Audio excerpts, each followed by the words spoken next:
week's episode of Durarara had a really nice cliffhanger ending with those clamps getting ready to come in and attack Henri, but we all know what's going to happen. They're all going to get torn up by Saika. This week's episode of Durarara was very nice. The pieces of the puzzle are finally coming together, especially with this brand new cute little girl character by the name of Akane, who everybody seems to be after. And in this week's episode, they explain what it's all about.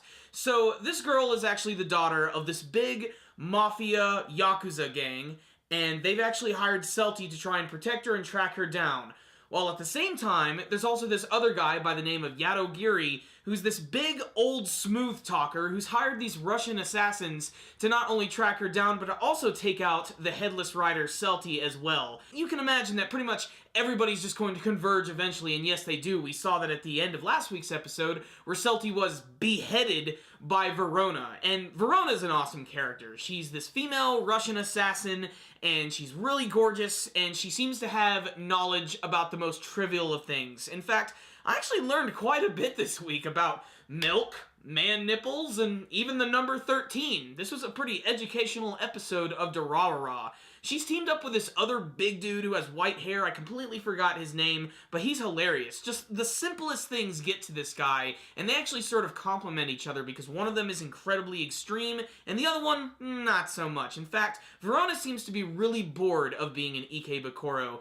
She has no idea what she's getting herself into. The other thing that I really loved about this episode are really just the minor details, like when Shizuo actually brings Akane to Shinra's apartment. I love the fact that as the course of the episode was going on, he was playing so many different types of video games. In fact, I love the cameo from the pause screen from Super Mario Bros., but he clearly had a disc for Nights into Dreams, that game that was originally, I believe, on Sega Saturn, and maybe even on Dreamcast. I'm probably wrong about that. And then at the end of the episode, Tom was playing a shooter. I really liked how they sort of went through all these different video game genres in that scene, and it was really funny seeing how Shinra was getting up in Shizuo's face, only just get smacked and flicked by him, which, from him, probably hurt like a bitch. But Akane has a raging fever, at least according to Shinra, and he decides to let her rest there. I especially like the scene where Aoba was trying to put the moves on Henri, and Mikado was not going to let that go down whatsoever. Little by little, they're developing his story, but I really like that they're focusing on a lot of the new characters. Frankly, I think they're just as interesting.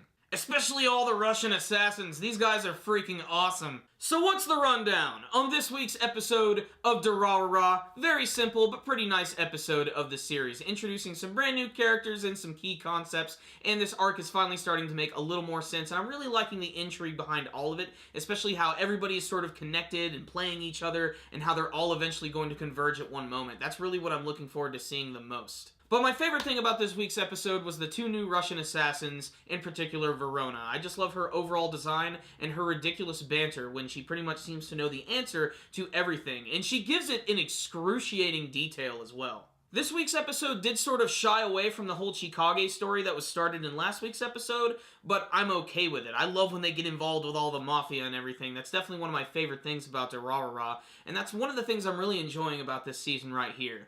Otherwise, just like the rest episode, this was just a pretty decent episode of Durarara right here. Just had its same style, its animation, its artwork. It's really its own distinct thing. So if you've been following Durarara, you're going to get more of the same here, more of those classic characters and lots of intrigue and jumping around in the story. I really like that. Nothing groundbreaking, but like I said, if you love Durarara, you're going to like this week's episode. So I'm going to give this one a 4 out of 5. Another high-quality episode of the series that you should definitely check out.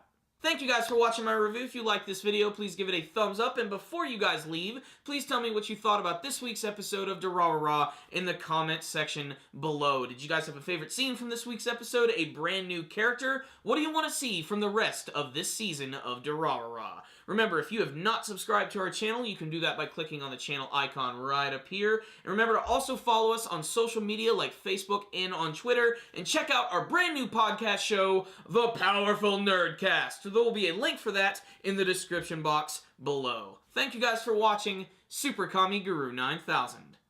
Out.